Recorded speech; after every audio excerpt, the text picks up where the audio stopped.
It's a week since the government delivered its budget, and Anthony Albanese was certainly setting the political battle lines when we heard from him in Western Sydney earlier today. He's accused the opposition of making all of these announcements without any dollar figures, saying you can't pay for things with a press release. Joining me now is Nationals leader David Littleproud. He's right, isn't he? No, he's not. In fact, we've been very clear around not only our policies, but also about how we're going to pay for it. We're not going to have the 36,000 new public servants in Canberra, $24 billion worth that Australian taxpayers will pay for. We'll have a sensible bureaucracy that serves the people the way it should. And we'll also look at these subsidies that are being handed out to people like Twiggy Forrest that will not do anything other than line his pockets on a pipe dream of green hydrogen. We'll have a sensible policy. We'll get back to basics and understand that you don't solve the nation's problems by just pouring billions of dollars into the economy. You can actually pull policy levers to alleviate that, use some common sense. And that's what you'll see from us and what you saw, whether it be around migration or whether you see it about energy policy. And we made it very clear in this government, it's talking about the fact that they're now woken up to that we do need gas and that we had no plan. Well, we never had the energy strains that we've had when we were in government because we work with gas industry.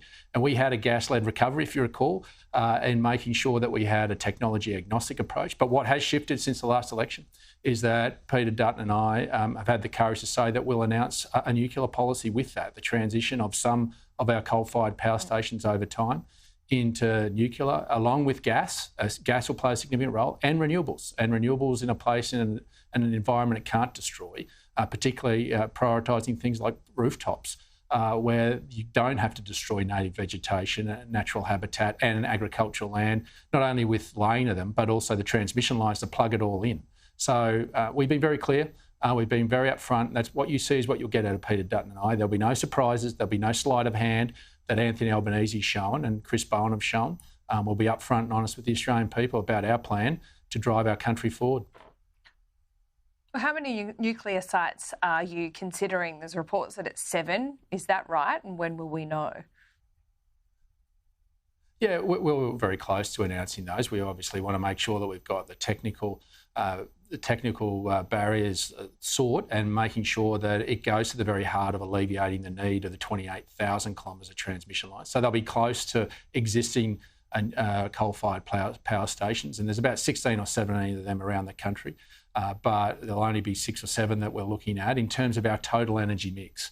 And that's about making sure that we don't have concentration risk of putting all our energy eggs in one basket, that we'll spread that risk by having coal transitioning slowly into nuclear with gas and renewables, making sure that we can underpin sovereign manufacturing in this country, not with subsidies, because ultimately Australian taxpayers' money runs out and you can't keep subsidising manufacturing. You have to underpin it with the fundamentals of reliable baseload power as well as sensible IR policy. And that can be done without having to spend the billions of dollars in subsidising manufacturing to keep it in this country or chasing some pipe dream of green hydrogen that Twiggy's going to destroy over 2,500 square kilometres of landscape to put solar panels and 10,000 wind turbines and take 45,000 megalitres of water away from agriculture, which will drive up your food prices.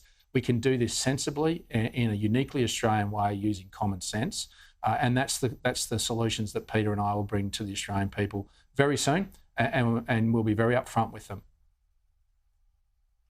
Your previous government did subsidise, provide some kind of tax incentives for green hydrogen. Are you saying if you win the next election that you'll remove all that kind of tax incentives from the likes of Twiggy, who are putting a lot of money behind green hydrogen?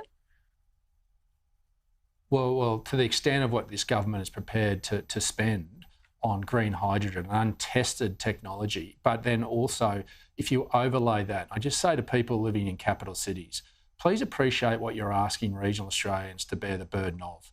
2,500 square kilometres of landscape, prime agricultural land and native habitat to be ripped up so Twiggy Forrest can chase this untested technology is a big burden you're asking us to bear. You're taking away our livelihoods. So we are saying that there's a better way. We're all trying to reduce our emissions. And we can do that without putting all our energy eggs in one basket and without chasing and giving subsidies to people like Twiggy Forrest on something that is as significant as this. I'm not saying that some of the investment that we have made, but we should get it to a certain point and then allow that to stand on its own 2 feet. And we made a very modest investment. But that's exactly what this is. And now I think it's important. Sorry to interrupt you there, but isn't this, almost $7 billion in tax incentives just that? So it's not giving, to use your term, lining Twiggy Forrest's pockets now.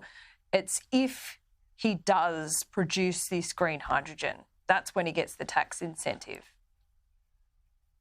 Yeah, but $7 billion, I'm sorry, in my language, is a lot of money. That's a lot of Australian taxpayers' money. That's not a modest investment. That is a very, very significant investment of Australian taxpayers' money for Twiggy, who he believes passionately. And I congratulate him on his vision and his passion. Well, it's $2 a kilogram. But I also congratulate him on the fact that and I think you'll find that what he's going to produce is going to be a lot more expensive than $2 a kilogram for what he's going to have to outlay. But also, you've got to get to the social licence of this. You understand, this is what I just say, people in the cities just need to appreciate what you're asking us to bear the burden of. This is a significant destruction of landscape between Rockhampton and Gladstone, 2,500 square kilometres. That's enormous.